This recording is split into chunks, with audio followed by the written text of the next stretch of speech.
Let me ask you something. When was the last time you looked at your hair and just felt proud of it? I'm not talking about being okay or fine, but genuinely proud. For a lot of women, that feeling is hard to find. In fact, some of us don't even look at the mirror on wash days. Some of us hide our hair under wigs and weaves and never talk about why. Some of us have been told either by other people or by ourselves that our natural hair is too much, it's too rough, it's too hard to manage, unprofessional, too big. And guess what? We believed it. And that is what we are going to talk about today. We're not talking about products or routine or technique. Today we are starting from the very root. And trust me, the root is not the scalp, it is your mind. I hope you stay till the very end. Hello and welcome to My Crown Chronicles. My name is Chino Ofodile. I'm a registered nurse living in the UK and I've spent so many years learning how to understand, care and love the hair that grows out from my own scalp. This series is not about chasing perfection or perfect hair, no. It is about understanding your hair. It's about building simple habits that can actually work.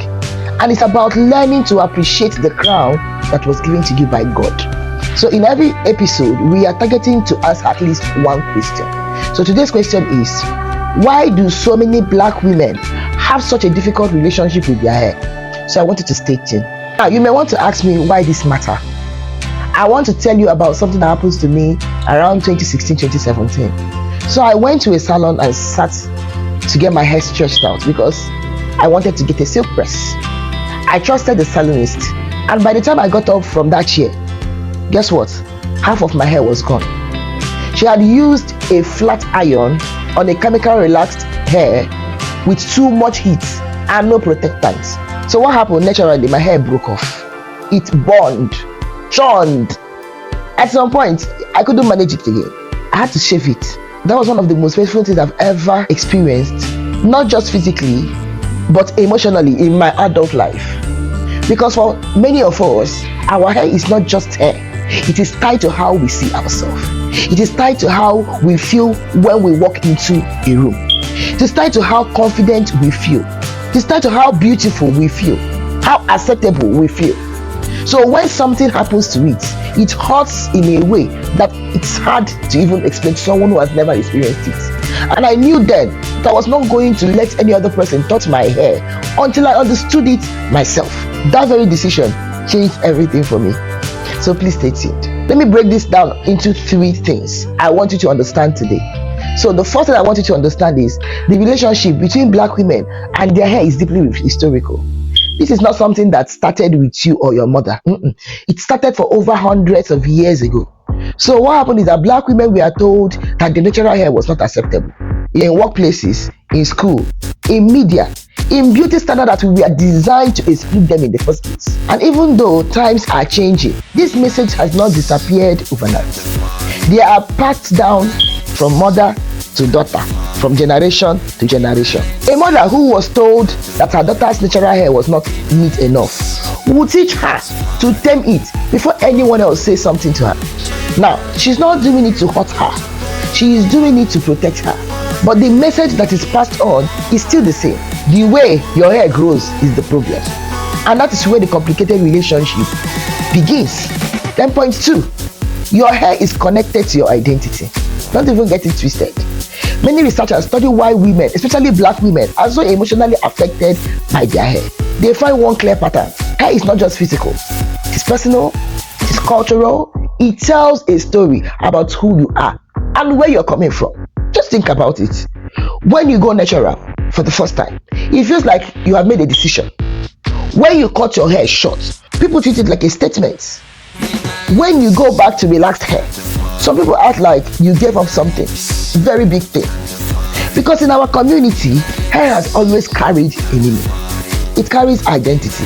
And when you have been taught to feel ashamed of what grows naturally from your head, that shame becomes part of how you see yourself. Here is something I want you to understand from a clinical point of view.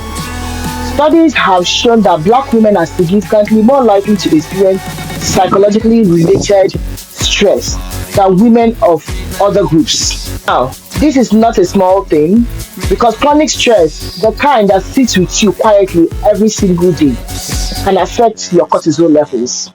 An elevated cortisol level is one of the contributing factors to hair loss. So, the anxiety you feel about your hair can actually affect the health of your hair. It becomes a cycle, literally, because stress about your hair leads to habits that damage the hair, which leads to more stress. Get what I mean? So understanding this alone is your first step to breaking out of it. Now let's talk about point three. Healing your relationship with your hair starts with education, not products. Now I've seen most women who come to hair care looking for products. They want the thing that is going to fix their problem sharp sharp. And I understand that.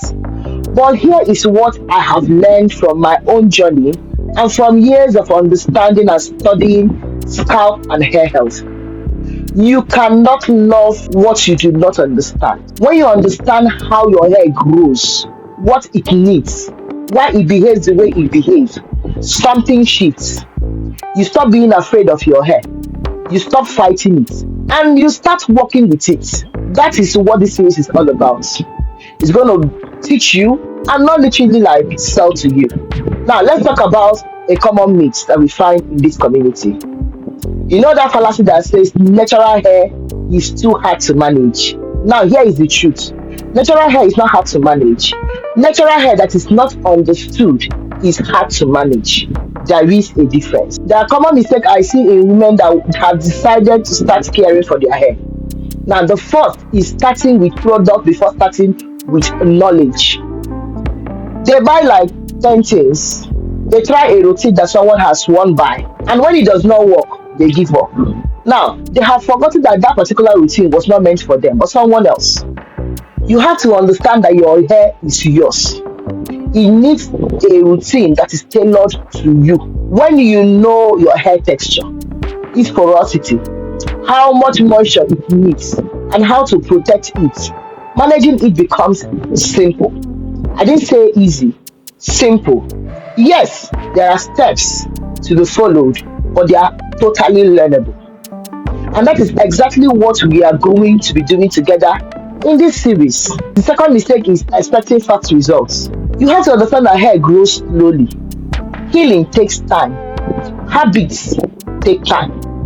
Women give up in 3 weeks because of the result that they are not seeing, that it's expected for them to see in 6 months. Progress is quiet at first, but is it happening? Yes, it is. You have to be patient with it. Now, I want you to do something for me. I call it your crown check. I want you to look at your hair this week. Not to judge it, but just to observe it. Then ask yourself one question. What do I actually know about my own hair? Not what somebody told me, not what I read in one comment section. What do you know from the experiences, from paying attention to your hair, from trying things and noticing how and what happens? Write them down if you can. That awareness alone is where everything starts. Now, before we enter the next episode, I want you to do one thing for me. Write down one negative thing you have believed about your hair. Just one. Now, next to it, I want you to do something else. Write this. I learned this. It is not mine. I learned this. It is not mine. Because most of the things we believe about our hair, they are not conclusions we reached ourselves. They were handed to us. And the fourth act of healing is recognizing that. Now, in the next episode, we are going to get into the basic properly. We are going to be talking about your hair type, your hair texture, and understanding why those two things changes how you care for your hair. Because before you can build a routine, you need to understand what you are working with.